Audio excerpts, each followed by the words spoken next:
சாதம் மத்தியானம் செஞ்சது மீதி ஆயிருக்கு. மீந்து போன சாதத்தை நல்லா கட்டி இல்லாமல் லேசாக உடச்சி வச்சுக்கணும். நம்ம இதில் புளி சாதம் பண்ண போகிறோம். ஃபோர்க்கை போட்டு உடச்சோம்னா தூளாயிரும். அதனால் தனித்தனியாக பிரித்து விட்டுக்குவோம். நம்ம சாத குவான்டிட்டி வச்சு புளியை எடுத்துக்கணும். ஒரு எலுமிச்சம்பழம் அளவு புளி எடுத்துருக்கேன். இதை சுடுதண்ணி போட்டு கெட்டியாக கரைச்சி வச்சுக்குவோம். புளியை கொஞ்சமாக தண்ணி ஊற்றி கெட்டியாக கரைக்கணும். ரொம்ப நம்ம சாம்பார் புளி குழம்பு காட்ட கரைக்கக்கூடாது. இந்த திக்னஸ் இருக்கணும். மஞ்சள் தூள் 2 சிட்டிகை, நிறைய போடக்கூடாது, மஞ்சள் வாசம் அடிக்கும். நம்ம புளியை கொதிக்க வைக்க போகிறதில்ல. தேவையான அளவு உப்பு, நான் தூள் உப்பே போடுறேன். கல் உப்பு போட்டால் கரையிறதுக்கு லேட் ஆகும். கரைஞ்சால் தான் ஈவனாக சாதத்தில் விட்டோம்.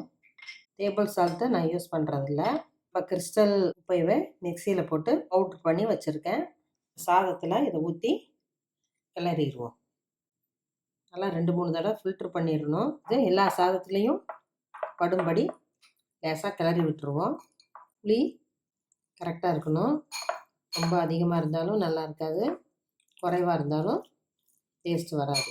இந்த பதத்துக்கு நம்ம கிளறி வச்சுக்கணும். இது கெட்டியாக இருக்குது பாருங்கள். புளியும் உப்பு இருக்கிறதுனால சாதம் கெடாது. தட்டம் போட்டு மூடி வச்சிடும். கடாயில் நல்லெண்ணெய் 6 டீஸ்பூன் ஊற்றுறேன். இதுக்கு கொஞ்சம் அதிகமாக ஊற்றினா தான் டேஸ்ட்டாக இருக்கும். இந்த மாதிரி கிளறின சாதத்துக்கெல்லாம் நல்லெண்ணெய் தான் டேஸ்ட் கொடுக்கும். கடுகு 1/4 டீஸ்பூன், கடலைப்பருப்பு 1 டீஸ்பூன், உளுந்தம்பருப்பு 1 டீஸ்பூன், கட்டி பெருங்காயம் 2 பிஞ்ச், பூண்டு 4 பல், பச்சை மிளகா 1, வரமிளகா 4, கருவேப்பிலையை நல்லா பொடியாக நறுக்கிட்டா குழந்தைங்க எடுத்து வைக்காமல் சாப்பிடுவாங்க. சின்ன வெங்காயம் 10. இதை நல்லா ஃப்ரை பண்ணிடணும். சாதத்துலேயே உப்பு போட்டுட்டோம், அதனால் வெங்காயத்துக்கு மட்டும் கொஞ்சமாக போடுறேன். நைட்டு ஊற வச்ச சாதம் இப்போ நம்ம கெட்டியாக ஊற்றுறதுனால எல்லாம் இஞ்சி நல்லா உதிரியாக இருக்குது. இதை போட்டுடலாம். பச்சை புளிங்கிறதுனால நல்லா சூடாகணும். அதே சமயம் சாதம் உடையாமல் அடிப்பிடிக்காமல் கிளறி விட்டோம்னா இந்த பச்சை வாசம் போயிடும். பெரிய குடும்பமாக இருக்கிற ஜாயிண்ட் ஃபேமிலியில் சாதம் மீதி ஆயிடுச்சுன்னா இதை அடிக்கடி செய்வாங்க. நல்லா சூடாயிருச்சு, நல்லா உதிரியாகவும் இருக்குது. ஸ்டவ் ஆஃப் பண்ணிடலாம்.